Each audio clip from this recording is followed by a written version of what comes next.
Hello and welcome. You're watching Business Today Television. I'm Sakshi Batra and this is the earnings special edition on Business Today TV. We are going to be discussing NIIT Limited in this special earnings conversation. We'll be joined by the top management. But first up, a quick highlight as to how the numbers have shaped up for Q2. We've seen a profit jump of 53% on a sequential basis and 11% jump on a YoY basis for the company. It's coming at 11.8 crores.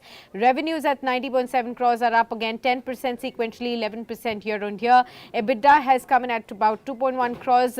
We've also seen a jump in BFSI and other programs on 17% sequential basis and 19% growth in the year-on-year basis. And the tech programs are up 7% year-on-year and 6% Q-on-Q jump can be actually seen on this one. Let's welcome our top guest on the show to detail for us the fine print of the Q2 earnings. Mr. Rajendra S Pawar, the chairman and the co-founder of NIIT Group, is now joining in. Warm welcome to you, sir, and thank you so much for taking the time out for this conversation. First up, great set of numbers coming in for you. Tell us what have been the key contributing factors for this quarter. Has it lived up to your expectations, and can we expect the journey to be even better from here on for the second half? Thank you, Sakshi. Thank you so much. I always look forward to this in-depth discussion where we get the opportunity to talk of strategy behind just the highlights, which during results time everybody is looking for. So it's been a good quarter, another double-digit growth, 10% as we had said, QOQ, and we expect that to continue for the balance of this year to start with. And so therefore we are looking at the growth that we had talked about, maybe upward of 24% for the year, 380 to 400 range, and of margin in the 3 to 5%. So that's the highlight, and we are on track. So now to understand a little bit, you did allude to the slightly faster growth in BFSI compared to the growth in IT. And IT, I think, is still kind of getting out of its trouble of overhiring in 22. So, and again, you people are reporting this. So hiring is coming back. There's usually a bit of a lag, but hiring is coming back in IT. And in any case, what we had done, even when the hiring was down, to still straws getting growth was because we started focusing on the tier 2 GSIs, which, as you know, have shown good growth in the last few quarters. And we also started going a little deeper into the GCC space. Yeah. Those gave us a bit of a hedge to the slowing on the larger companies in terms of hiring. But now I think it'll even out, so we expect that to improve going forward. So that's so far as the IT sector is concerned. Banking and financial services, and of course we are bulk in banking with a lot of growth in other sectors to happen.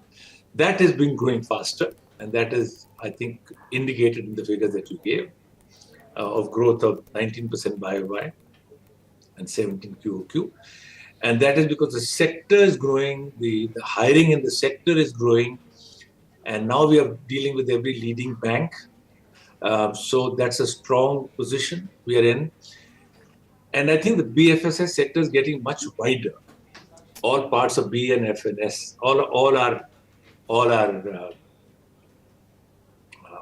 growing fast, and therefore we see much greater depth in that going forward, with no real bump coming up in the way, like we had for IT for some time. So that is in so far as the macro picture for our sectors. Right. So, Mr. Pawar, let's talk forward-looking now. As far as the tech sector is concerned, you did say that some recovery is underway, but we also know that Q3 is again a seasonally weak quarter for the entire sector. There are more furloughs, less number of working days right there.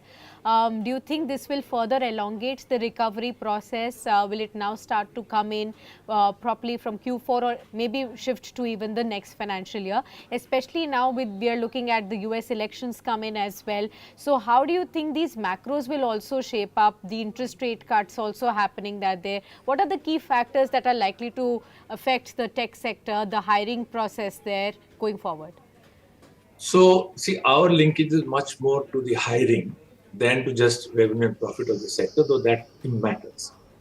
I think the IT sector outlook, they are obviously far more confident of going forward in spite of challenges, because some of the challenges have been around for the last couple of quarters. So, but the fact that they are beginning to hire tells us that the overhiring done in 22 has kind of played itself out, and therefore more people have to be added. And that's the key metric which we are looking at. We don't see the IT sector cutting down people in fourth quarter. That doesn't happen. Revenues may have some slippages because of schedule dates, less number of working days. But so far as the headcount is going up, that is a good indication for us going forward. Okay. So we don't see, of course, there's anything can happen in this world. There's far too much of tension all around. Yeah. It's too much of volatility, too many risks. But I think the world is kind of somehow managing, and at least on the India side, we are, I wouldn't say insulated, we are insulated from those kind of calamities internally. The economy is doing well. And so we don't expect those factors, unless something really spins out of hand, to affect the world, and therefore to affect the hiring. We remain quite confident on that front. Right. When we talk about the BFSI and your other programs, sir, could you break it up for us? How has the performance been for the enrollments in the early career as well as the working professional segment? And going forward, what is the trend that you expect for H2? So, interestingly, small change, first of all, quarter to quarter, that the working professional last quarter was 51%, early career was 49%, and this year the early careers has come down a little bit. So what's happening is that the IT sector, the addition that they will do will happen mostly for this freshers only next year, right? So during this time, they're filling the needs. One, because of changes in technology, so some lateral movement. So the working professional community is somewhat increasing in number. It's gone from 48% early career, 49 to 48, and working is just 1%. But it's indicative of the fact that in the IT sector, some lateral intakes are happening. Similarly, in banking, also, they've been hiring very rapidly on the entry side. And now we see in the other aspects of financial services, again, we see some migration of skilled people across companies. So there is one minor kind of change, but they remain roughly half and half. And the technology sector, which was 66% last year, this quarter for us went to 64. Banking went up, and that's the mathematics of the different growth levels. So in BFSI, also we still see many banks whose retail operations started accelerating in the last 1 year will happen for the next 2 years. But the others who had already filled out the retail, and then in their case, the more experienced people, the client relationship managers, people with experience, those were being added. And so, as I said, in both sectors, interestingly, it's not just entry level, people who are mainstay. We see a steady increase in the entry level additions, more in banking, as we said, the retail operation growing, and we see lateral moves happening in those sectors as well. So it's a good mix. I think both are growing, and we have more and more offerings for the more experienced people. In IT, we are doing more and more work, either new technologies like GenAI, but also doing mid to senior level tech people training as well, because they also have to upskill, they also have to upgrade. So both things are good. Okay.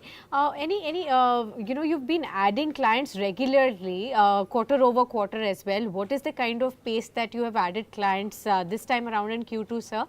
And what's the outlook on that front? Are newer clients getting added, especially because your focus on GenAI has further increased? See, the number of client additions is not just linked to a technology. So I would say this is the India growth story at work, really speaking. Look at sector after sector has growth plans, right? And there are new sectors on the horizon as well. We see the whole field of manufacturing. We see EVs as a big space, the whole decarbonization space. So those are not the big growth areas for us, though we are making our entry into those, and you'll hear more as we go forward. But GenAI for sure is one area where we have a lot more corporate interest. Yeah. Small beginnings, but good leading organizations looking at how to embrace GenAI. So when new thing comes, GenAI is not very new, but still for the Yeah. corporate world, they're cautious. They're excited, but they're cautious. So there we see client additions, but even in an existing line, the sales and service excellence part of our business, we see very good brands coming in because I think across the board in the corporate world and manufacturing world, the importance of skills has never been as high as it is now. And so the idea in our days of skill being only for blue collar, right? Yes. That is behind us. I think in every job now we're seeing when we say critical thinking skills, that's not only for intelligence. So Yeah. the word skill has become a wider thing. Many professions were earlier, for example, 20 years ago, who wanted to be a salesman? Right? But even then, we used to hear in the developed world that the salesmen make the most money and have good Yes. cars and big houses.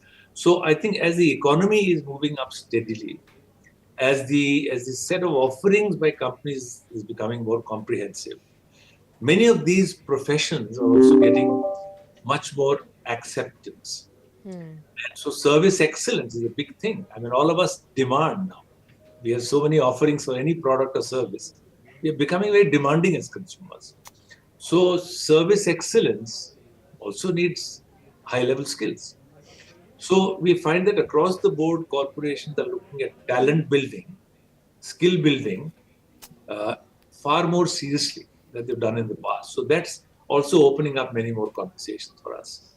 And of course, GCCs we talked about, we're trying to go deeper into that space, a lot more headroom there. And the tier one GSIs were a mainstay till a couple of years ago. And then now we are diversifying into that also. So maybe smaller beginnings, but more and more people and more companies getting engaged. Right. And lastly, sir, I wanted to touch base upon something that I was discussing with you before we went on air as well. And this is how investors community began to view NIIT Limited right after mid of August was completely different from how they were looking at NIIT before August 15. So what really transpired there? What was the thought process behind it? Where are you going to be steering the company going forward is what I want to understand in this answer from you. Because all we got to know at that point in time was that Mr. Ramesh Simani picked up a stake and that fired up the stock like probably nothing that we've seen in the recent times at least. So what has changed for the company internally, and where are you going to be really looking forward to taking the company now? So first of all, we're delighted that the people of the caliber and reputation of Mr. Damani take us into their portfolio.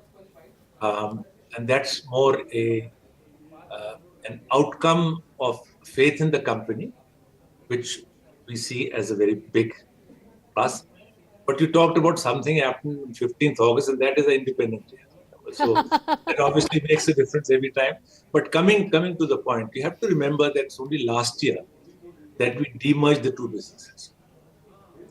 And you have to give the market some time to understand what's going on. So I think post the demerger, we've seen both companies now, and NIIT MTS or Yeah. NIIT systems, also beginning to grow well. And we've seen NIIT Limited also. So I think the demerger, conceptualized much earlier, but executed, initiated also 3 years ago, but executed last year. It has taken time for the market to understand, and that's understandable. They'll see, okay, demergers happen, now what's going to happen? So it Yeah. takes a few quarters. So I guess that confidence is coming through. And we, as you know, if you look at our distribution of shareholding categories, we have a Sure. very large percentage of institutional holders. We have a good percentage of retail, and we have a certain percentage of promoters. So, but clearly, the institutional investors are large, so we're well studied, so it's not just speculation on the market.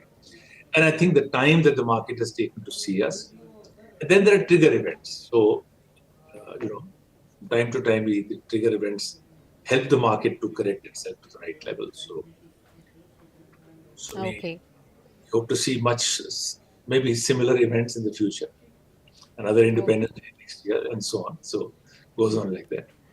Okay, wonderful, and we will continue to get you back on the channel to hear more about it as well. Mr. Pawar, it's always a pleasure to host you on Business Today Television, and here's wishing you from the entire team of BTTV a fantastic upcoming Diwali, and hope that you with your entire team at NIIT Limited and NIIT Learning Systems as well have a fantastic year ahead along with your loved ones and your families at home. And just to remind you as well that our new CEO joined 1st of July. Yes. Completed a quarter, so you'll hear him being more and more visible. He's beginning to Wonderful. get a handle on things. So we have now a new CEO in place for NIIT Limited, and that will have its own positive consequences as we go forward. Wonderful. Thank you so much for being with us on this edition, sir. Always a pleasure. Thank you, Sakshi. Thank you. All right, viewers, so there you have it from NIIT Limited, the key highlights of the earnings, what has been working well for the company, what's the outlook going forward. I hope this has given you enough and more clarity about what the management really hopes to see as the company really moving forward to from here on as well. So stay tuned on to Business Today Television as we get you such marquee guests, top managements from various companies that are reporting their earnings that actually get you the management's perspective on the companies that you're holding in your portfolio too. Many thanks for being with us. Stay tuned. There's a lot more lined up for you on Business Today Television.